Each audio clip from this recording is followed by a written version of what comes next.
Bismillah. Assalamualaikum warahmatullahi wabarakatuh.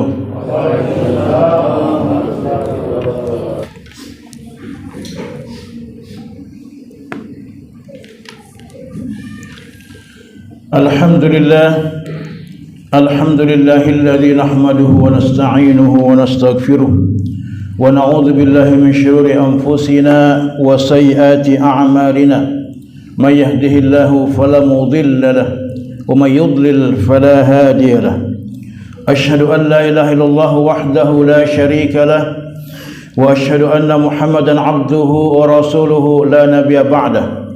Allahumma salli wa sallim wa barik ala sayyidina Muhammadin wa ala alihi wa sahbihi ajma'in, amma ba'd.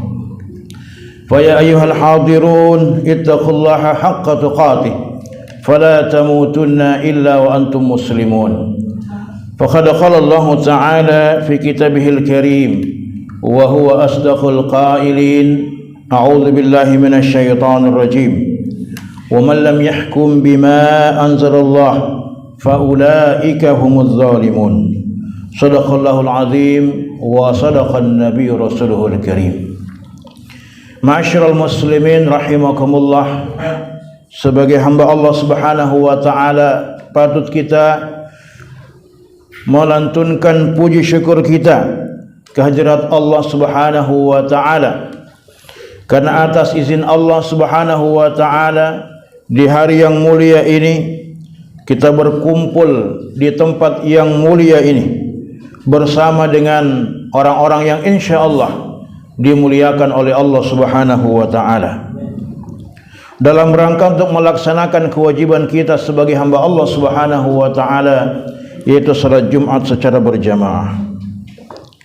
Salawat dan salam tak lupa kita kirimkan kepada junjungan Nabi kita Muhammad sallallahu alaihi wasallam beserta seluruh keluarga dan seluruh sahabat-sahabat beliau.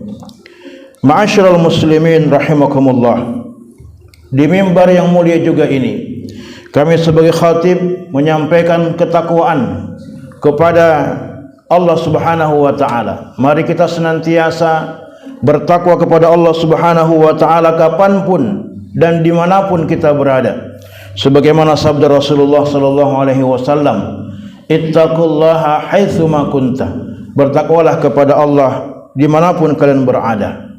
Takwa kepada Allah yaitu dengan cara menaati aturan Allah Subhanahu wa taala. Kita takut akan ancaman azab Allah Subhanahu wa taala bagi siapa saja yang melanggar ketentuan Allah Subhanahu wa taala. Oleh karena itu, mumpung kita masih hidup di dunia ini, maka jagalah diri kita dan keluarga kita dari sentuhan api neraka Allah Subhanahu wa taala.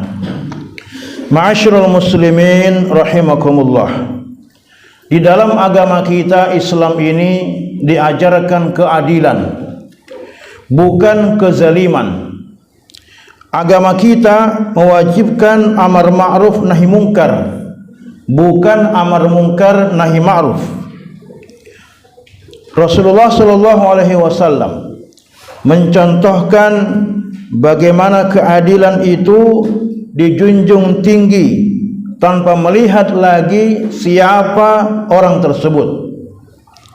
Yang kaya dihukum, yang miskin pun dihukum, yang benar dikatakan benar, yang salah dikatakan salah. Tidak boleh ada perbedaan.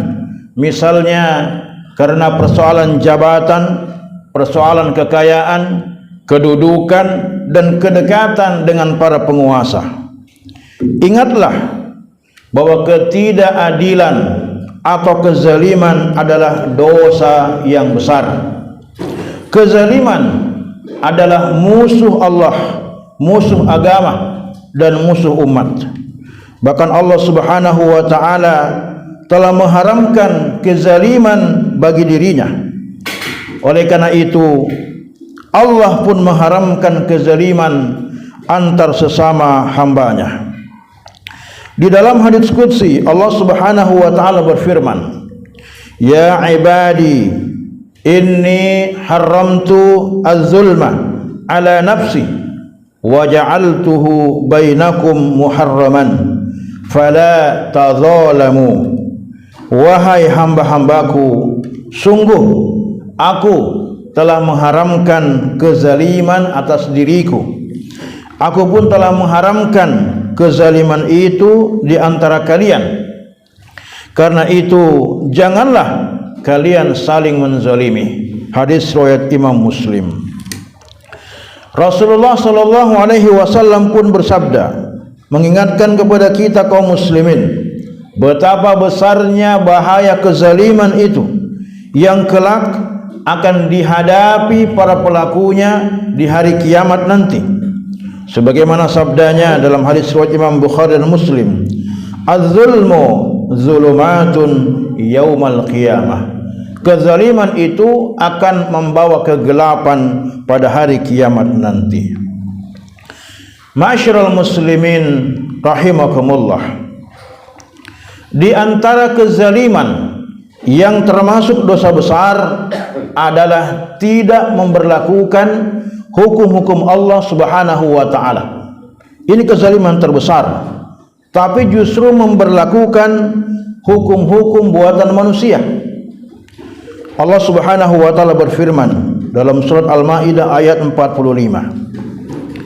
Wa man lam yahkum bima anzalallah fa ulaika humuz zalimun.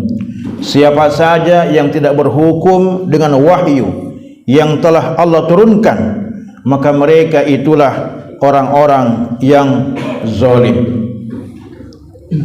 Imam Al-Baghawi dalam tafsirnya Ma'alimut Tanzil mengutip Ikrimah, beliau menjelaskan maksud daripada ayat tersebut. Beliau menjelaskan bahwa siapa saja yang tidak memutuskan hukum menurut wahyu yang telah Allah turunkan karena mengingkarinya, maka dia sungguh telah kafir. Jadi siapa saja yang tidak memutuskan hukum menurut wahyu yang Allah telah turunkan karena dia mengingkari wahyu itu, maka sungguh dia telah kafir, ingkar. Dan siapa saja yang mengakui hukum Allah tapi tidak menjalankannya, maka dia tergolong zalim dan fasik. Ketahuilah bahwa kezaliman akibat mencampakkan hukum Allah telah menimbulkan beragam kezaliman yang lain kepada sesama manusia. Misalnya, sumber daya milik rakyat diambil oleh swasta, dikelola oleh swasta baik lokal maupun asing. Ini karena hukum Islam tentang kepemilikan tidak diterapkan. Kehormatan pun hilang. Harta dan darah kaum muslimin tidak berharga. Ini akibat hukum Islam terkait hudud tidak dijalankan. Hukum buatan manusia yang menjadi patokan, maka sudah begitu kemudian diterapkan secara suka-suka pula. Tumpul ke atas, tajam ke bawah. Jadi tumpul ke atas, tajam ke bawah. Ma'asyiral muslimin rahimakumullah, diriwayatkan dari Aisyah radhiyallahu anha bahwa suatu ketika pernah orang-orang Quraisy membicarakan sebuah perkara tentang seorang perempuan dari suku Makhzumiyah yang perempuan itu mencuri. Kebetulan perempuan ini adalah wanita bangsawan. Maka para sahabat pun berkata, mereka berdiskusi, siapa yang bisa menegosiasikan hal ini kepada Rasulullah SAW? Mereka berkata, siapa lagi yang bisa melakukan itu selain dari Usamah bin Zaid, kesayangan Rasulullah. Lalu Usamah berbicara kepada Rasulullah sallallahu alaihi wasallam. Maka kemudian Rasulullah sallallahu alaihi wasallam bersabda, apakah engkau meminta keringanan dalam pelaksanaan had atau hukum di antara hukum-hukum Allah?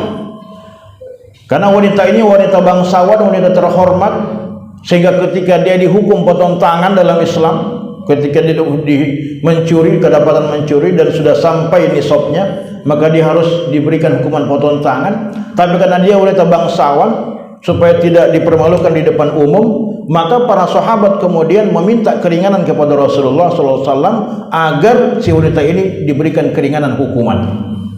Maka Nabi marah ketika itu.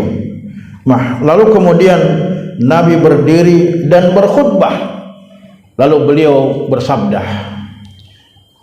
"Innama ahlakal ladzina min qablikum annahum kanu idza saraqa fihimud dha'if, idza saraqa fihimul syarif taraku, wa idza saraqa fihimud dha'if aqamu alaihi al-had."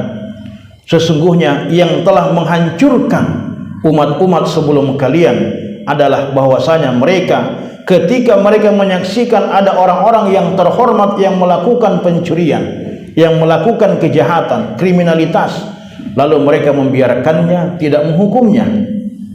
Akan tetapi ketika mereka menyaksikan ada orang-orang yang miskin, yang tidak punya pengaruh, orang yang lemah, yang melakukan pencurian, yang melakukan kejahatan, baru hukum diterapkan atas mereka. Maka Nabi kemudian bersumpah, "Wa aymullah law anna Fatimah binta Muhammadin saraqat laqata'tu yadaha." Sekiranya, demi Allah, sekiranya Fatimah anaknya Muhammad, anakku sendiri yang mencuri, maka pasti aku sendiri akan memotong kedua tangannya itu. Jadi Nabi menggambarkan seperti itu, artinya bahwa tidak mungkin anaknya beliau ini akan mencuri. Tapi kalaupun itu terjadi, maka beliau tidak tidak tebang pilih. Kalaupun itu anakku sendiri, maka aku yang akan melaksanakan hukuman potong tangan itu, meskipun dia anakku. Meskipun ya kita sadari bahwa tentu anaknya Rasulullah tidak akan mungkin mencuri. Tapi ini Nabi menggambarkan seperti ini, sebagai sebuah bentuk ketegasan beliau, sebagai sebuah bentuk keadilan beliau. Ma'asyiral muslimin rahimakumullah. Oleh karena itu, keadilan hanya mungkin terjadi ketika Islam ditegakkan. Islam hanya mungkin bisa tegak dengan kekuasaan. Karena itu, di dalam Islam kekuasaan amat penting, dan demi menegakkan keadilan dan menolak kezaliman.